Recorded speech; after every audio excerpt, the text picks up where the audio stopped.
We are back with the NFL Every Game on the Board podcast for October 12th here, talking all the Sunday games, some 1 o'clock Eastern starts, 4 o'clock Eastern starts, then the Sunday night game and Monday night game with the guest, Andrew McGinnis. Follow him on Twitter at McGinnis Picks. Welcome in, Andrew. How are you?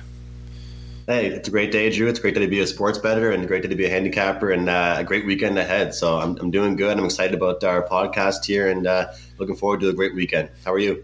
I'm doing good, bud. Excited to close it out here, I guess you could say, on the podcast. This is the last segment for the week, and last time we had you on for the NFL, you broke down the whole card, did a great job, so gave out some good picks as well. Let's start off here with 263, 264, Tampa Bay, Atlanta. We got NFC South matchup here. 57 now the total with the Falcons laying 3 at home in Mercedes-Benz Stadium. How would you look to bet Tampa Bay, Atlanta here? This is a high total, first of all, Drew. I mean, this is two teams in my eyes, though, that the secondaries are just absolutely depleted. Like they're two secondaries that I think anybody could just walk all over right now. I think these two teams are both going to be involved in plenty of high-scoring games moving forward. Both these two teams are actually coming off major losses. Tampa Bay is coming off a 48-10 loss to the Chicago Bears, and of course Atlanta 41-17 loss. And, of course, Drew, you and I talked about that last week on the podcast. We did a little poll about Big Ben versus Matt Ryan. And I thought about that a lot as the week went on. You know, I think, obviously, Matt Ryan has potential to be elite and stuff like that. And right now he's having an off year. But his inability to kind of make those key completions in the red zone at the perfect times really kind of take away the confidence that I've ever had in him. So coming into this one, though, I think that, we had Tampa Bay. They're coming off a bye. We got Atlanta coming off that absolute ass whooping against Pittsburgh. I just think, even though it is a 3, my more confident bet on this one is going to just be the over, Drew. I mean, again, I started off by saying how high this total is, 57. But there's weapons. I mean, there's guys that can absolutely score for this Atlanta team. They have no problem really finding the end zone. I think their problem is going to be defense in this game. Tampa Bay as well. I mean, they're a team trying to string it together. They only managed 10 points 2 weeks ago against Chicago. Any team coming off a bye and any team coming off a complete, ass whipping in my eyes is a team to look at. Not always, but you got two teams right now that are definitely going to be fired up and be trying a couple new things, taking some risk, looking downfield, and that's what I think this game will be like. So my play on this one would actually be more so on the over 57. It's a lot of points, Drew, but I like it. And for the Bucks, who do you think that they should be starting at quarterback? Jameis Winston or Conor McGregor's lookalike? You know what? Well, I think right now at this point, it's got to be Winston. Well, you know what? We'll find out this week, Drew, to be honest with you. But I think right now it's Winston's job to lose, if that makes any sense. I think, we talk about the guy you're calling McGregor's lookalike here. I think that it's a little bit too much of the Fitz magic, as everybody was talking about, and all of a sudden the magic disappeared. So I think that if you're a quarterback, you can't have those highs and you can't have those lows. If you're having a bad game, it's got to be just a medium. It can't be a complete debacle. So I think that as far as consistency goes, I'll give it to Jameis Winston, but time will tell in this game here, Drew. Okay, let's head out west here. We got 265, 266 Seattle at Oakland. Looks like 2.5 the Seahawks laying on the highway, 48.5 the total. To be honest, Drew, this is one of those games where I don't have the highest amount of opinion on. These are two teams that I've had trouble reading so far this year, and two teams that I think have been very up and down, very inconsistent. Of course, this Raiders team right now, 2-3 ATS, but they're 1-4 on the year. The Raiders definitely not looking good. Definitely not a team that you can really rely on a weekly basis. But they're able to put up some points. It's just their defense, their inability to hold on to the ball, to convert on third down and things like that. And of course, Seattle, though, coming off that very impressive game last week, they lost just 33-31 to that exciting LA Rams team. So to me, even though that's a loss, it's exciting to see them competing with that Rams team because we know how exploding their offense can be. And of course, the Rams, a couple of defensive injuries, but that was exciting to see really for Seattle, to be honest with you. And, when Seattle gets comfortable and they start putting up those points, that's what honestly impresses me the most because, to be honest with you, I think they've kind of slipped away from that defensive mindset team, and we haven't really seen that from them recently. And on the other side of the coin, the Oakland Raiders, they're such an inconsistent team. It's hard to even fathom right now. I mean, 2 weeks ago, they're playing Cleveland. They win 45-42. Last week, they're playing the Chargers. They only put up 10 points. They lose 26-10. This is a team you can't rely on. You're not going to be able to guess what they're going to do each and every week. And I think Seattle's moving in a way better direction. So, the line has moved quite a bit on this game. I think we can get around -1, or -2, -2.5 at some spots, but it's worth the bet. It's worth the wager in my eyes. Oakland won't show up, and I think Seattle is just going in a better direction right now. So got to go with the Seahawks. We got 267, 268. Buffalo at Houston, 41 the total. Looks like Houston, the Texans, laying 10 at home. Drew, I don't know about you, and I want to get your thoughts on this personally as well, because you and I talked about the matchup last week with this Bills team, and I gotta say, man, I think this is going to be one of those teams that's going to be completely undervalued all year long. And we've got a lot of people thinking that Houston's going to be able to put up some points against this Bills team, and the Bills cover last week might have been a little bit of luck, but it was a very low-scoring game against Tennessee. Like, that's, we can all admit that. We can all come out and say that. But I don't think this Houston team is as exciting, can move the ball as fast as everyone thinks they can, and they have those weapons to really take on this Buffalo team. I mean, this is a Buffalo team that knows what they're doing right now. They know that they're not really a top-tier team, but each and every week we can see that they've gotten better. I mean, there's certain aspects of their game that they are developing. And, if you look, at their past couple of games, of course, there's some inconsistency levels. But what that game last week really showed me is that they can kind of keep things close. They can play a tight defensive game. And I know Houston is kind of on a different path right now, so to speak. So I think that after their win last week against Dallas, they're kind of want to come into Buffalo and take care of business. But no way, no how I'm getting a +10 with Buffalo, and I'm not going to take it. I think they keep things close. I think they do have more offensive weapons than people think they do, and it will be a closer game. So you're going to give me +10 in the NFL nowadays. I'll gladly take that one. Yeah, well, I'm seeing two double-digit favorites here. We got Houston at -10, and then a game Robbie V and I talked about at the top here, Arizona and Minnesota. So Arizona +10 or Buffalo +10. I personally would much rather take Buffalo +10. Would you feel the same, McGinnis? 100%. 100%. I would trust them a lot more than Arizona, and I think that, again, Drew, I'm not saying this, and I don't want to, get that reputation for just saying, based off last week or based off the week before that. It's a week-to-week grind, especially in the NFL. But what I saw last week from Buffalo meant something to me. For some reason, it clicked with me when I took that +6.5 and I looked at it. It was a Tennessee team, Drew, but I think that they kept things close. They were a defensive team. They got key stops. And I know it was kind of a crappy, messy, low-scoring game, but when you're keeping things that close and you're getting 10 points, 10.5, even if you lay a little more juice against this Houston team that I don't think is capable of running a score up. That's what it really comes down to, Drew. Is this Houston team capable of running the scoreboard up on Buffalo? And I don't think they can. Let's move on down the line here. 269, 270. LA Rams at the Denver Broncos. Looks like the Rams laying 7. Heritage showing a 6.5, as is Jazz, but mostly 7s out there. 51.5 the total, McGinnis. This is one of those ones that kind of makes me think twice, because we're just talking about it, Drew, about these large favorites. And I know this is just kind of a touchdown that we're getting here. We got the Rams. They're 3-1-1 against the spread, 5-0, undefeated on the season still. And here's a Broncos team that's 0-4-1 against the spread on this season. But I think this spot here for the Broncos is an important game for them. I mean, we've got a team that is struggling to consistently put up points. And to me, I use that phrase a lot. It sounds very generic, but I think if you look at a team's pattern for how many points they're putting up on a week-to-week basis versus specific teams that they should be putting up higher numbers on, it shows to me that they're just incapable of doing so. I mean, this Rams offense is averaging 34 points per game. Denver, just 20.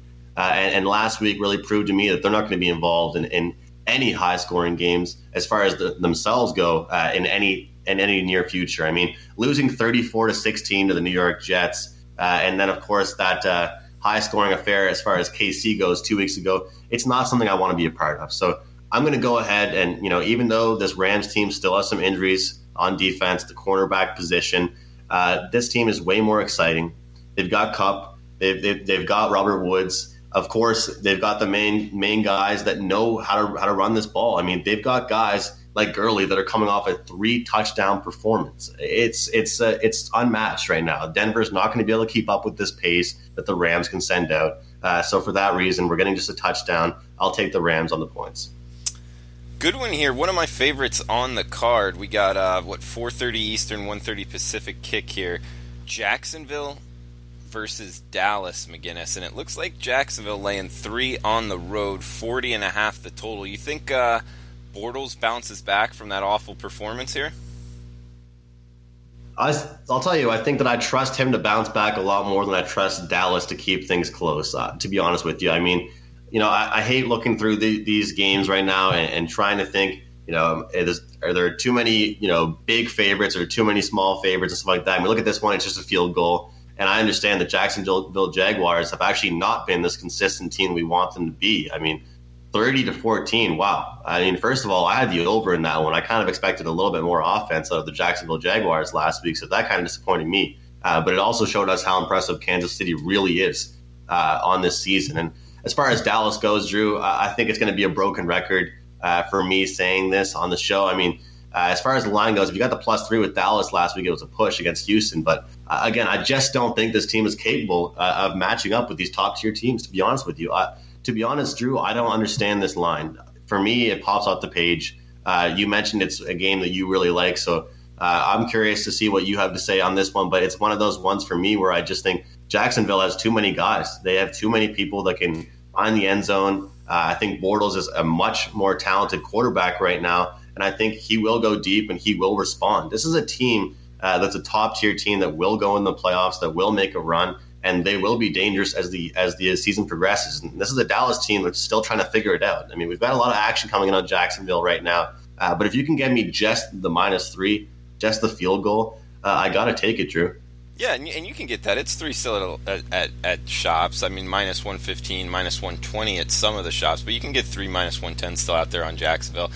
And I agree with a lot of the points you made. I think it could be kind of like a buy low opportunity, and we've seen the push up from Jacksonville -1.5 up to 3, so the market kind of agreeing with us. I think Dallas is down, and Jacksonville's defense is definitely one of the better defenses in the NFL, and Bortles off of a bad performance. I think he's an average to average-ish quarterback and can bounce back as well. So I think laying just the 3, there is no hooks out there, just a flat 3 is the side I would be on here with the Jacksonville Jaguars. But moving down the card, we got Baltimore at Tennessee. Looks like Baltimore -2.5, 41.5 the total, McGinnis. I think Baltimore let quite a few people down last week, Drew, and I think that this is one of those games here where I almost wonder if they're going to go ahead and do the same thing again this week, to be honest with you. And I think the Tennessee Titans are a team that right now, they're not one team I can expect to put up a crap ton of points, but they're keeping games close and they're keeping the score low. So I actually will look at the under in this one. We're going to go under 41.5. I think these two teams right now are going to get off to a very slow start. It'll be kind of a run-filled game. Tennessee doesn't like to take chances. They don't like to go deep. They really, all of their drives, Drew, take up so much time. They use the clock like it's kind of part of their game plan. Meanwhile, this Ravens team, I'm not very impressed with what I saw last week. I saw plenty of people were loving this Ravens team. And, of course, the big bad Browns come out and they win that low-scoring affair versus this Ravens team. So you got to come into this one and you got to look at the injury reports, look at these guys, look at the matchup history.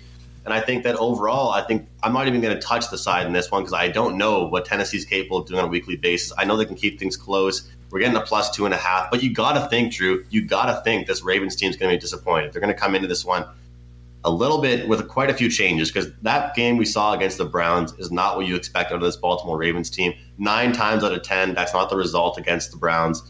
They put up a lot better performance, and Flacco has to bounce back. He has to be a better guy. So coming into this one, I think it will be a defensive-filled game. I would lean the Ravens, actually, because of that bounce-back spot and their performance they had last week. But my plan this one actually will be the under. Okay, good stuff, McGinnis. Let's move to the Sunday night game. This is going to catch a lot of eyeballs, a lot of tickets written on this one. Two kind of big-name teams here, at least this season, with the Kansas City Chiefs, high-flying, good quarterback. 59 the total showing. New England, obviously know about the Patriots. 3.5. This is a key one to shop around because there are threes out there. There are 3.5s out there with New England laying that number at home. McGinnis, start us off with this one. Any opinion on betting the Sunday night matchup?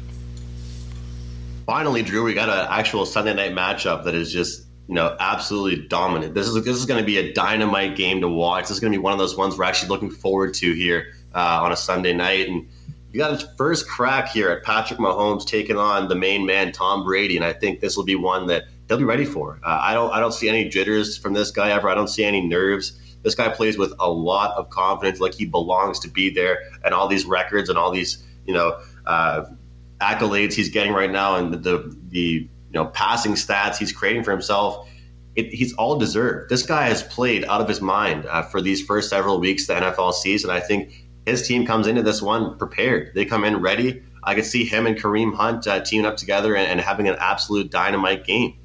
I'm on the KC Chiefs this one here. I think that the fact that we're getting a field goal with them, in my opinion, you can always really count on this Patriots team to be smart offensively, but I still do not trust their defense whatsoever. I think they're just, a walking door that you can just walk right through at this point if you have a dynamite offensive on the other side. And I think we're not going to see a lot of trouble for this Kansas City team getting first down after first down after first down, converting on these third down opportunities. So in my eyes, you got to look at Kansas City in this one.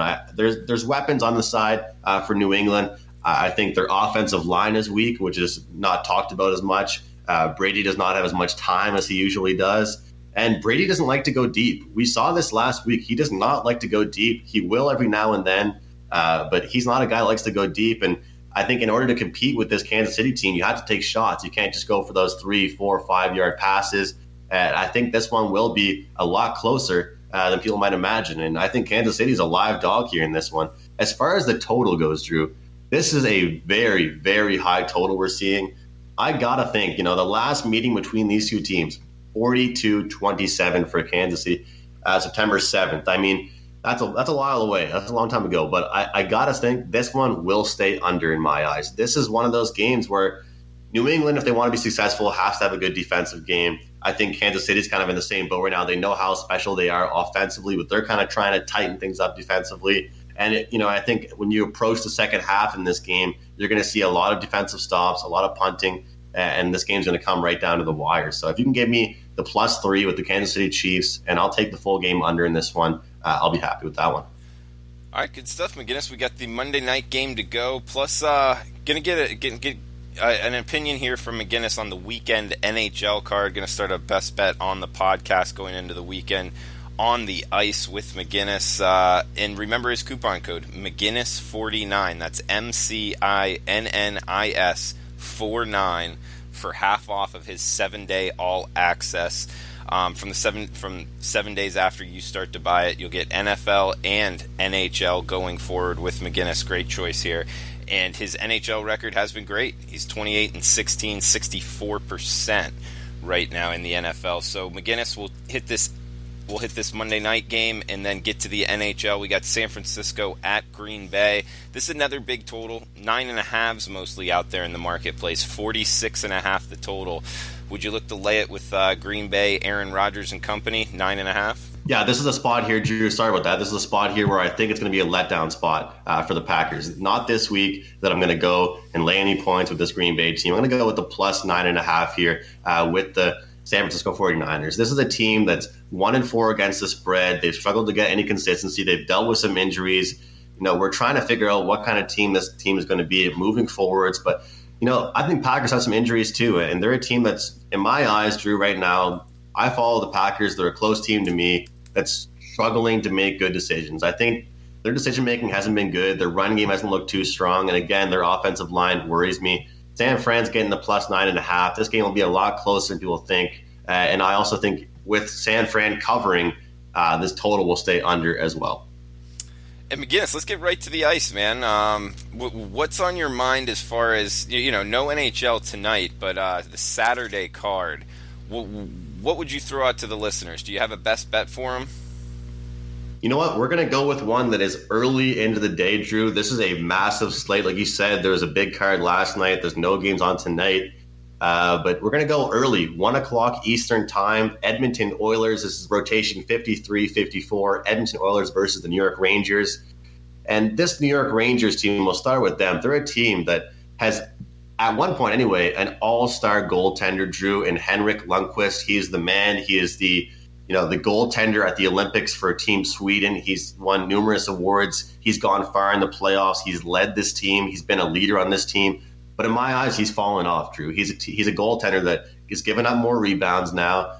His glove side is not as strong as it used to be, and he just doesn't seem as comfortable out there. And he's a very mentally weak goaltender in my eyes, Drew. And when his team gets down, he seems to get really frustrated as well, and that's not going to help his team out. Meanwhile, we've got a team in Edmonton that's off to a rough start right now. I mean, they've only played 2 games, keep in mind, but they've got the best player, what everyone says, the best player in the world right now, Connor McDavid, who looks like he's almost on a brand new level, Drew. I mean, if you watch this guy skate, you'd be blown away how fast he is, his speed.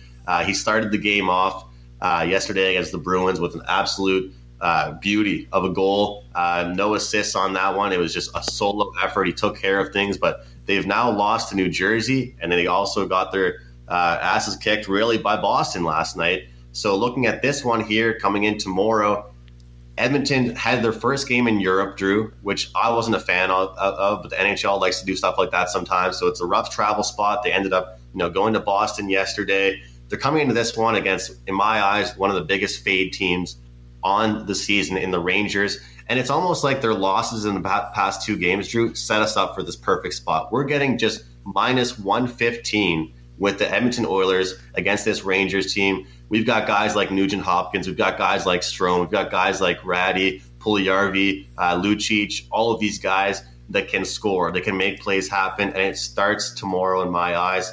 One question I do have is Cam Talbot in nets for the Oilers. He's been kind of shaky. He's let in some weak goals, but he's an elite goaltender, and he will turn things around. And this early afternoon game tomorrow is when it starts. So go ahead and take the Edmonton Oilers minus 115 at 5 dimes for my best bet here on the podcast. All right, good stuff, McGinnis. So we'll start it off with kind of a podcast best bet, I guess, on the NHL. Edmonton minus 115 on the Saturday card. That's correct, McGinnis? Yes, sir. Yeah. All right, good stuff, man. Anything else you want to throw out before we shut this down? Last thing I want to throw out, I actually have a CFL play going right now tonight. It's a 4% play. It's a side, and in my eyes, it's going to be an absolute blowout. It's listed for, I believe, just $15 on the Sportsmemo website. All right, check out sportsmemo.com. Also remember McGinnis, 49, 7 days all access. You'll get half off of his 7-day service here. You get NFL, CFL, I forgot to mention last time, and NHL. So, guys, that does it for the Sports Memo podcast for the week. We will be back Monday with Teddy Covers NFL Opening Lines podcast. Best of luck with your bets this weekend.